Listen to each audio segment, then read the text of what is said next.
ये है talks news network और आप देख रहे हैं पॉलिटॉक्स, राजनीति का कच्चा चिट्ठा। देश भर में लगातार कमजोर पड़ रही कोरोना की दूसरी लहर के बीच सियासी बयानबाजी और आरोप प्रत्यारोप का दौर बदस्तूर जारी है। प्रदेश में सत्ताधारी कांग्रेस की गहलोत सरकार के खिलाफ प्रमुख विपक्षी पार्टी बीजेपी ने पहले से ही मोर्चा खोल रखा है।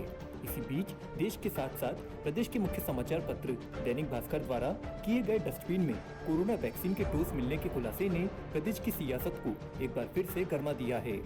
दैनिक भास्कर ने कल और आज लगातार 2 दिन अपनी रिपोर्ट में खुलासा करते हुए बताया है कि प्रदेश के 8 जिलों के 35 वैक्सीनेशन सेंटरों के डस्टबिन में 500 वायल में करीब 2500 से भी ज्यादा डोज मिली है।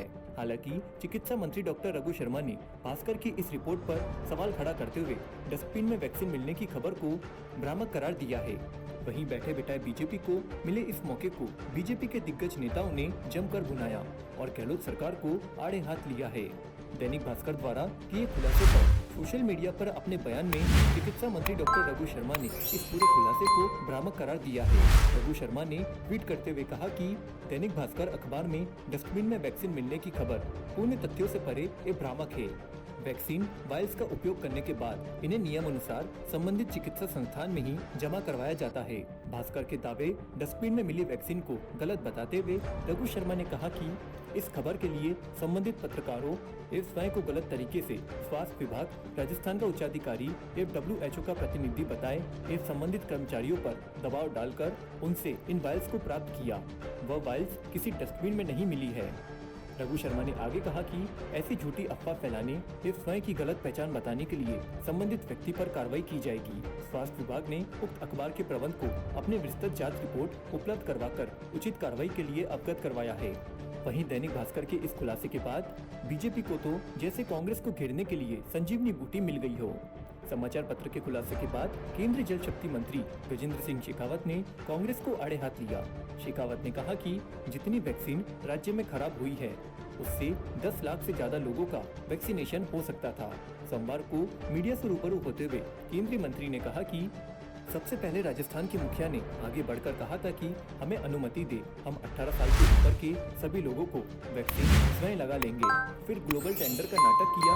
जब इसमें सफल नहीं हुए तो केंद्र सरकार पर ठीकरा फोड़ रहे हैं, जबकि आज ही राज्य में कूड़े में वैक्सीन फेंकने की खबर छपी है। गजेंद्र सिंह शेखावत ने आगे केरल का उदाहरण देते हुए कहा कि इस राज्य ने वैक्सीनेशन में अच्छा काम किया है। यहाँ बेहद कम डोज बर्बाद हुए हैं। राजस्थान को इनसे सीखने की जरूरत है। वैक्सीन की उपलब्धता के सवाल पर केंद्रीय मंत्री ने कहा कि केंद्र सरकार ने वैक्सीनेशन को लेकर प्रोटोकॉल तय किया है। पूरा रोड मैप तैयार है। जनसंख्या और प्रदर्शन के अनुसार राज्यों को वैक्सीन दी जा रही है। बाहर की कंपनियों को भी देश में वैक्सीन बनाने की अनुमति दी गई है। जैसे जैसे वैक्सीन का उत्पादन बढ़ेगा, वैक्सीनेशन की चुनौती खत्म हो जाएगी। अगस्त तक 30 करोड़ वैक्सीन और उपलब्ध होगी। गहलोत सरकार 5 साल चलेगी या नहीं, इसके सवाल पर शेखावत ने कहा कि मैं न तो भविष्य वक्ता हूँ और न ही भविष्यवाणी में विश्वास करता हूँ, लेकिन पहले दिन से यह सरकार विग्रह का शिकार है, मनभेद और मतभेद में उलझी है। जनता के काम करने से ज्यादा इसे अपने अस्तित्व को बनाने रखने में रुचि है। शेखावत ने कहा, जब तक भी यह सरकार चलेगी तब तक राज्य के लोगों का दर्द ही बढ़ेगा।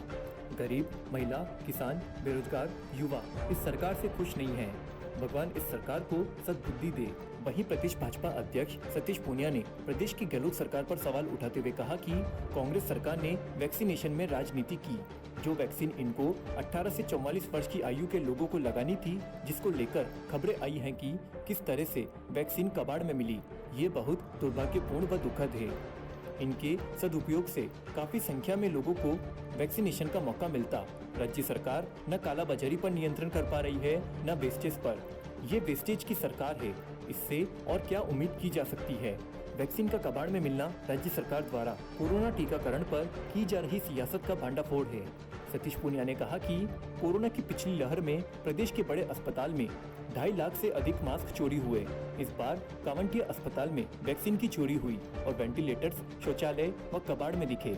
कुल मिलाकर ये सारी चीजें यह इंगित कर रही हैं कि राजस्थान की गहलोत सरकार कोरोना के मैनेजमेंट को लेकर गंभीर नहीं है। वहीं राजस्थान विधानसभा में उपनेता प्रतिपक्ष राजेंद्र राठौड़ ने गहलोत सरकार पर निशाना साधते हुए एक के बाद एक कई ट्वीट किए। राजेंद्र राठौड़ ने ट्वीट करते हुए लिखा कि कोरोना महामारी से बचाव के लिए वैक्सीन एक संजीवनी है जो लोगों के प्राण के रक्षार्थ उपयोग की जा रही है, लेकिन दुर्भाग्य है कि राज्य सरकार की लापरवाही व कोरोना पूर्व प्रबंध के कारण आम जन के हक की वैक्सीन की डोज कचरे में फेंकी जा रही है। राजस्थान सतर्क नहीं है। एक अन्य ट्वीट में राजेंद्र राठौड़ ने लिखा कि गहलोत सरकार के कोरोना प्रबंध का चिट्ठा इस प्रकार है: कचरे में वैक्सीन, कबाड़ में वेंटिलेटर, फाइलों में ऑक्सीजन प्लांट्स, इंजेक्शन व दवाइयों की कालाबाजारी, कोरोना से मौत के आंकड़ों की जादूगरी, चिरंजीवी योजना में निशुल्क इलाज का झूठा दावा। राठौड़ ने आगे कहा कि प्रत्यक्ष को प्रमाण की आवश्यकता नहीं है। दुर्भाग्य है कि राज्य सरकार की लापरवाही व कोरोना पूर्व प्रबंध के कारण आम जन के हक की हजारों वैक्सीन की डोज कचरे में फेंकी जा रही है। वहीं वैक्सीन के खुलासे को लेकर चिकित्सा मंत्री के बयान पर तंज कसते हुए राजेंद्र राठौड़ ने आगे कहा कि शायद मंत्री जी चाहते हैं कि कोरोना काल में सरकार की कुप्रबंध प्रबंध व कमियों को लेकर पत्रकार न छापे और सिर्फ सरकारी भौपों की तरह ही काम करे, लेकिन स्वतंत्र लोकतंत्र में ऐसा होना नामुमकिन है। गहलोत सरकार किसी भी पत्रकार की आवाज को दबा नहीं सकती। पॉलिटॉक्स ब्यूरो, जयपुर। ये है टॉक्स न्यूज नेटवर्क और आप देख रहे हैं पॉलिटॉक्स, राजनीति का कच्चा चिट्ठा।